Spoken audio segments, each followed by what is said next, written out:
नमस्कार दोस्तों, आपका स्वागत है हमारे यूट्यूब चैनल एजुकेटर अंतेवासी पर। और आपका सब्सक्राइब, शेयर, लाइक और कमेंट हमारे लिए प्रेरणा स्रोत है, तो इसे ना भूलें।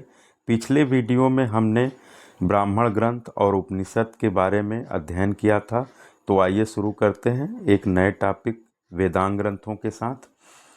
तो उपनिषदों के बाद वेदांग ग्रंथों की रचना हुई। इनका रचना काल 600 से 300 ईसा पूर्व के बीच माना जाता है। वेदांग ग्रंथ उत्तर और दक्षिण भारत दोनों क्षेत्रों में रचे गए।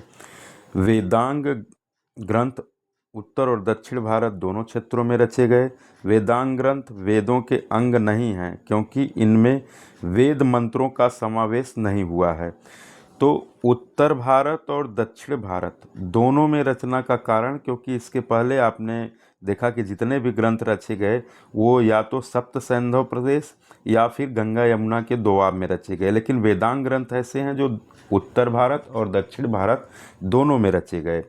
इसके साथ साथ वेदांग ग्रंथों को वेदों का अंग तो नहीं माना गया है, लेकिन जितने वेदांग हैं उनको वेद के किसी न किसी अंग के रूप में जो है बताया गया है।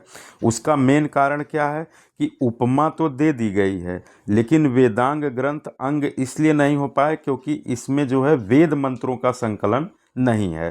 तो वेदांग ग्रंथ ऐसे ग्रंथ हैं जिनमें उन नियमों को संकलित किया गया है जिनकी सहायता से वेद मंत्रों के अध्ययन को सरल, सहज एवं सुगम बनाया जा सके। मुंडकोपनिषद में ऐसे वेदांग ग्रंथों की संख्या 6 बताई गई है। यह है शिक्षा, और शिक्षा, कल्प, व्याकरण, निरुक्त, छंद, ज्योतिष। जैसा कि हमने कहा कि उनको वेदों के अंग के रूप में जो है, या उन वेदों का अंग कहा गया, उसका पर्याय कहा गया है। तो व्याकरण को जो है मुख कहा गया है, निरुक्त को कान कहा गया है, ज्योतिष को नेत्र कहा गया है, शिक्षा को नासिका कहा गया है, कल्प को हाथ कहा गया है, और छंद को वेदों का पैर कहा गया है। तो इस तरह से जो है सारे वेदांग जो है वेदों के अंग के रूप में वर्णित किए गए हैं, जबकि वो वेदों के अंग हैं नहीं। शिक्षा वेदांग, तो शिक्षा वेदांग को उच्चारण शास्त्र या स्वर विज्ञान भी कहा जाता है। शिक्षा वेदांग ऐसे ग्रंथ हैं जिसमें स्वर, वर्ण, शब्द आदि के उच्चारण संबंधी नियम संकलित हैं। यानी वर्णों की उत्पत्ति, वर्ण और शब्द और स्वर क्या हैं, इन सब का व्याकरणीय व्याख्या जो है इसमें संकलित है। प्राचीन अनुश्रुतियों के अनुसार शिक्षा वेदांग का प्रारंभ बभद्र ऋषि द्वारा हुआ था। शिक्षा संबंधी प्राचीनतम ग्रंथ प्रतिशाख्य कहलाते हैं, यानी शिक्षा से संबंधित जो सबसे प्राचीन ग्रंथ हैं उनको प्रतिशाख्य कहा जाता है। इन्हीं से बाद में पाणिनि शिक्षा, नारदीय शिक्षा आदि का विकास हुआ। कल्प वेदांग, कल्प वेदांग को याज्ञिक अनुष्ठान शास्त्र के नाम से भी जाना जाता है। कल्प वेदांग ऐसे ग्रंथ हैं जिसमें वेद विहित कर्मों से संबंधित क्रियाकलापों का संकलन किया गया है। ये नियम छोटे छोटे सूत्र वाक्य में लिखे गए हैं, इसलिए कल्प वेदांग को कल्प सूत्र भी कहा जाता है। कल्प सूत्र के 4 अंग हैं, यह निम्न है। तो पहला गृह सूत्र, इनमें मनुष्य के लौकिक तथा पारलौकिक कर्तव्यों का वर्णन है। चारों वेदों के अपने अपने गृह सूत्र हैं, और गृह सूत्रों में ही सर्वप्रथम जो है दैवी आपदाओं के निवारण का मंत्र या चिकित्सा से संबंधी मंत्रों का वर्णन है। और इसके साथ साथ जो सबसे प्रमुख चीज़ है जो गृह सूत्र में पाई जाती है, तो गृह सूत्र में ही सनातन धर्म में वर्णित 16 संस्कारों का सर्वप्रथम वर्णन गृह सूत्र में ही हुआ है। तो ऋग्वेद और सारे जो है जितने भी वेद हैं उनके अपने अपने गृह सूत्र हैं। तो ऋग्वेद के गृह सूत्र अश्वलायन, शंखलायन, कौशितकी। सामवेद के गृह सूत्र जैमिनी, द्राहयायण, गोमल, खादिर। यजुर्वेद के गृह सूत्र पारस्कर, ये जो शुक्ल यजुर्वेद से संबंधित है, बौधायन, आपस्तंभ, भारद्वाज, हिरण्यकेशी। अथर्ववेद के गृह सूत्र कौशिक। श्रौत सूत्र, इसमें यज्ञ संबंधी नियमों का प्रतिपादन किया गया है। चारों वेदों के अपने अपने श्रौत सूत्र हैं। ऋग्वेद के श्रौत सूत्र अश्वलायन तथा शंखलायन, सामवेद के श्रौत सूत्र जैमिनी, द्राहयायण, आरसे। यजुर्वेद के श्रौत सूत्र कात्यायन, बौधायन, मानव भारद्वाज, आपस्तंभ आदि। अथर्ववेद के श्रौत सूत्र वैतान। सुल्ब सूत्र, संस्कृत के सुल्ब शब्द का अर्थ नापने की रस्सी या डोरी होती है। जैसा कि हमारे यहाँ भी अगर ज़मीनों का कोई नाप जोख हो बड़े पैमाने पर तो हम लोग जंजीर का यूज करते हैं। उसी तरह से प्राचीन काल में यज्ञ कुंड की गहराई, उसका नाप कैसा होना चाहिए, वो किस समानुपात में होना चाहिए, इन सब का जो है ज्ञान जो है सुल्ब सूत्र में है। तो संस्कृत के सुल्ब शब्द का अर्थ नापने की रस्सी या डोरी होती है। इसमें यज्ञ वेदी के निर्माण तथा माप संबंधी नियम दिए गए हैं और भारत में ज्यामिति तथा गणित का प्रारंभ इसी से माना जाता है, यानी सुल्ब सूत्र से ही माना जाता है। सुल्ब सूत्र 100 सूत्रों के भाग हैं। धर्म सूत्र या विधि संहिता, तो धर्म सूत्र या विधि संहिता के नाम से ही स्पष्ट हो जाता है कि इसमें क्या होगा। तो सूत्र साहित्य में धर्म साहित्य सर्वाधिक महत्वपूर्ण है। धर्म सूत्र को समयाचारिक सूत्र भी कहा जाता है। इसमें संपत्ति का विभाजन, उत्तराधिकार संबंधी नियम, न्याय व्यवस्था, दंड विधान आदि का वर्णन है, इसलिए इसे विधान संहिता भी कहा जाता है।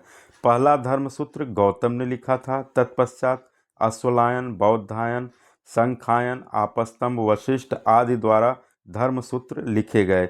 आपस्तंभ तथा बौधायन दक्षिण के निवासी थे। आपस्तंभ को दक्षिण का मनु भी कहा जाता है, क्योंकि जैसे मनु जो है नियम, संकलन, उत्तराधिकार नियम, तमाम तरह के जो नियम कानून दिए गए हैं उनका उत्तर भारत में उनका मान्य होता है और दक्षिण भारत के मनु जो है आपस्तंभ को कहा जाता है। आपस्तंभ पहले धर्मशास्त्रकार थे जिन्होंने यह विचार स्थापित किया कि स्त्री और शूद्र को भी अथर्ववेद सुनने और पढ़ने का अधिकार है। धर्मसूत्र गद्य तथा पद्य दोनों में रचे गए हैं। गौतम धर्मसूत्र एकमात्र ऐसा धर्मसूत्र है जो केवल गद्य में रचा गया। वशिष्ठ धर्मसूत्र का संबंध ऋग्वेद से है, गौतम धर्मसूत्र का सामवेद से, बौधायन, आपस्तंभ, हरित, विष्णु आदि धर्मसूत्र का संबंध यजुर्वेद से है। व्याकरण वेदांग, व्याकरण वेदांग ऐसे ग्रंथ हैं जिसमें भाषा संबंधी नियम दिए गए हैं। व्याकरण ग्रंथों में सबसे प्राचीन अष्टाध्यायी है। इसकी रचना 6वीं शताब्दी ईसा पूर्व में पाणिनि ने की थी और पाणिनि गांधार के सालातुर नामक गांव के निवासी थे। तो गांधार का चर्चा चला, तो गांधार उत्तर पश्चिमी पाकिस्तान वर्तमान में और पूर्वोत्तर अफगानिस्तान में स्थित है, यानी पाकिस्तान और अफगानिस्तान दोनों को मिला, कुछ हिस्सों को जो है मिला करके गांधार जो है प्रदेश तत्काल समय का गांधार प्रदेश था जो आधुनिक में है। और गांधारी जो है यहीं की राजकुमारी थी और शकुनी को भी महाभारत के एक जो हैं पात्र शकुनी को भी गांधार नरेश कहा जाता है और शकुनी और गांधारी के पिता का नाम राजा सुबल था, तो उन्हीं की कन्या थी गांधारी। तो वहीं के जो है पाणिनि भी हुए जो व्याकरण के महान रचनाकार थे जो है। और अष्टाध्यायी के अतिरिक्त उन्होंने जामवंती जय या पाताल विजय नामक नाटक की भी रचना की। अष्टाध्यायी का अंग्रेजी अनुवाद कोलब्रुक नामक विद्वान ने किया है। 4वीं शताब्दी ईसा पूर्व में कात्यायन ने अष्टाध्यायी की कमी को दूर करने के लिए वार्तिक नामक ग्रंथ की रचना की। 2री शताब्दी ईसा पूर्व में पतंजलि ने अष्टाध्यायी पर महाभाष्य नामक टीका लिखा। इसके अतिरिक्त उन्होंने महानंद काव्य नामक ग्रंथ की भी रचना की। 6ठी शताब्दी ईस्वी में कश्मीर निवासी जयादित्य और वामन ने अष्टाध्यायी पर काशिका वृत्ति नामक टीका लिखी। बाद में काशिका वृत्त पर भी टीकाएं लिखी गई। इनमें हरदत्त की पदमंजरी प्रमुख है। निरुक्त वेदांग, निरुक्त वेदांग को व्युत्पत्ति शास्त्र या ध्वनि शास्त्र तथा भाषा विज्ञान भी कहा जाता है। इसमें वैदिक शब्दों की उत्पत्ति से संबंधित नियम संकलित हैं। इनकी रचना 5वीं शताब्दी ईसा पूर्व में यास्क ने की थी और यास्क ने निघंटु नामक एक ग्रंथ की रचना की है जिसमें वेद के कठिन शब्दों का संकलन इस निघंटु नामक ग्रंथ में हुआ है। तो यास्क की 2 रचनाएं निरुक्त और इसके बाद निघंटु है। छंद वेदांग, छंद वेदांग से अभिप्राय ऐसे ग्रंथों से हैं जिसमें वेदों के उच्चारण संबंधी नियम दिए गए हैं। प्राचीनतम छंद संबंधी सामग्री संखायन गृह सूत्र, ऋग्वेद के प्रतिशाख्य तथा सामवेद के निदान सूत्र से प्राप्त होते हैं। छंद वेदांग का प्रारंभ पिंगलाचार्य यानी आचार्य पिंगल से माना जाता है। आइए अब शुरू करते हैं ज्योतिष वेदांग, जिसे खगोल विद्या भी कह सकते हैं। तो ज्योतिष वेदांग जो है ज्योतिष वेदांग से प्राय ऐसे ग्रंथों से हैं जिसमें शुभ मुहूर्त, दिन, नक्षत्र आदि से संबंधित नियम दिए गए हैं। जैसा कि आप कल्पना करिए कि पहले जो है कैसे पता चलता होगा कि सूर्य ग्रहण कब आने वाला है, चंद्र ग्रहण कब आने वाला है, कौन सा मुहूर्त शुभ है, कौन सा अशुभ है, ये सब ब्राह्मणों के पत्रा से पता चलता। और ये 500 ईसा पूर्व हमारी कला है। और जिसको जो है नासा यानी अमेरिका की जो सबसे बड़ी अंतरिक्ष एजेंसी है नासा, उसकी स्थापना 29 जुलाई 1958 को हुई थी। तब जा कर के नासा की ऑब्जर्वेटरी शुरू की कि नहीं भैया इस डेट में जो है चंद्र ग्रहण लगेगा, इस डेट में सूर्य ग्रहण लगेगा। और जबकि हमारे यहाँ पत्रा जो है 500 वर्ष पूर्व ही जो है ये सब चीज़ें बता दे रहे थे। आगे जो है ज्योतिष के प्राचीन आचार्यों में आर्यभट्ट पाटलिपुत्र के निवासी थे और कालांतर में आर्यभट्ट, बारामिहिर, भास्कराचार्य, लल्ल, मुंजाल, सवाई राजा जय सिंह आदि ने ज्योतिष शास्त्र की उन्नति में योगदान दिया। तो आर्यभट्ट इसमें पाटलिपुत्र के निवासी थे। उल्लेखनीय है कि इन्होंने ग्रहण की भविष्यवाणी करने की पद्धति का ज्ञान संसार को सर्वप्रथम कराया, यानी सूर्य ग्रहण चंद्र ग्रहण क्यों होता है। तो इन्होंने सर्वप्रथम यह मत प्रतिपादित किया कि पृथ्वी सूर्य के चारों ओर घूमती है। वारामिहिर ने सूर्य सिद्धांत और भास्कराचार्य के सिद्धांत शिरोमणि का भी ज्योतिष के क्षेत्र में महत्वपूर्ण स्थान है। वराहमिहिर ने यह बताया कि पृथ्वी सूर्य का चक्कर लगाती है और चंद्रमा पृथ्वी का चक्कर लगाती है। भास्कराचार्य ने लिखा कि पृथ्वी आकर्षण शक्ति से युक्त है, यानी न्यूटन का जो सिद्धांत है वो भास्कराचार्य ने बहुत पहले दे दिया। इसी शक्ति से वह आकाश की सारी वस्तुओं को अपनी ओर आकर्षित करती है।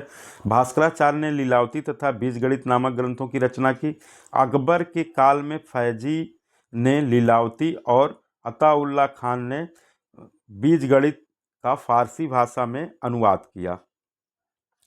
17वीं शताब्दी में जयपुर नगर के संस्थापक सवाई राजा जय सिंह द्वितीय स्थापना जो है 18 नवंबर 1727 को जयपुर की। तो इन्होंने ये ज्योतिष के बहुत बड़े प्रेमी थे और ज्योतिष में इनकी बहुत अधिक रुचि थी। इस वजह से इन्होंने जयपुर, दिल्ली, उज्जैन, मथुरा, काशी में वेधशालाओं की स्थापना की और ये अक्सर इसमें से जो है प्रश्न पूछता है। तो पुराने यंत्रों में सुधार किया तथा कुछ नए यंत्रों का आविष्कार किया। यह यंत्र सम्राट यंत्र, राम यंत्र तथा जयप्रकाश यंत्र के नाम से प्रसिद्ध हैं। इन्होंने सारणियों का एक सेट तैयार किया था जो जिज मुहम्मद शाही के नाम से प्रसिद्ध है। तो जिस मुहम्मद शाही में जो सारणी है, यानी जो खगोल विद्या से संबंधित जितने भी यंत्र हैं उन सब का एक लिस्ट दिया हुआ है, तो वो जिज मुहम्मद शाही के नाम से प्रसिद्ध है। इसके साथ ही दोस्तों हमारा ये चैप्टर समाप्त होता है और हम लोग जो है इस पे 2 क्वेश्चन पूछ रहे हैं जो इसी वीडियो में आपको प्राप्त हो जाएगा। तो इसका जो है आंसर कमेंट करके ज़रूर बताएं कि शिक्षा वेदांग का प्रारंभ किस ऋषि से हुआ था और ज्योतिष वेदांग की रचना किसने की। ये दोनों आंसर जो है आप कमेंट बॉक्स में ज़रूर दें। और आज के लिए बस इतना ही। धन्यवाद। जय हिंद, जय भारत दोस्तों।